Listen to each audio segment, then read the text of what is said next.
नागपुर लकड़गंज थाना क्षेत्र में वाहन चोरी के मामले का पुलिस ने खुलासा किया है। लकड़गंज पुलिस ने एक आरोपी को गिरफ्तार किया है। पूछताछ के दौरान आरोपी के पास से 4 और चोरी की गाड़ियों का खुलासा हुआ है। यह कार्रवाई वरिष्ठ अधिकारियों के मार्गदर्शन में लकड़गंज डीबी टीम ने की।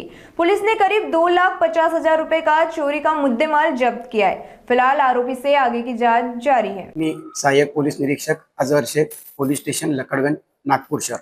पोलीस स्टेशन लकड़गंज येथे दिनांक 25/1/26 रोजी 45/26 प्रमाणे गुन्हा दाखल असून त्यामध्ये अनिकेत अनिल भुर्ले, राहणार दारोडकर चौक, सावजी हॉस्पिटलच्या मागे लकड़गंज यांच्या फिर्यादवरून अज्ञात चोराविरुद्ध मोटरसायकल चोरीचा गुन्हा दाखल करण्यात आला होता।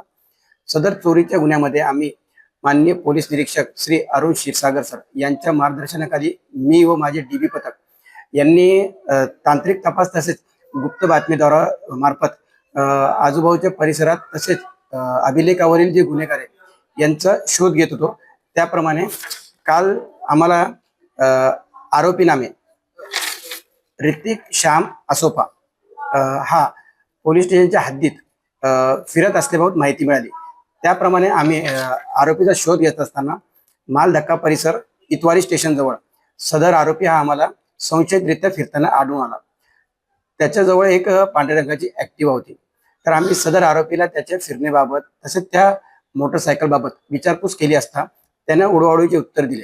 सदर मोटरसायकलचा आम्ही अभिलेख चेक केला असता सदरची मोटरसायकल ही लकड़गंज पोलीस स्टेशन मधून जो गुन्हा दाखल आहे त्या गुन्ह्यातील चोरीचे असल्याचे आम्हाला निष्पन्न झाले। त्यामुळे आम्ही आरोपीला चांगल्या प्रकारे पूछताछ केली असता त्याने सांगितले की त्याने यापूर्वी नंदनवन पोलीस स्टेशनच्या हद्दीतील 3 मोटरसायकल आणि कोतवाली पोलीस स्टेशनच्या हद्दीतील 1 मोटरसायकल चोरी केल्याची कबुली दिली। त्याप्रमाणे त्याने सदर 4 मोटरसायकल या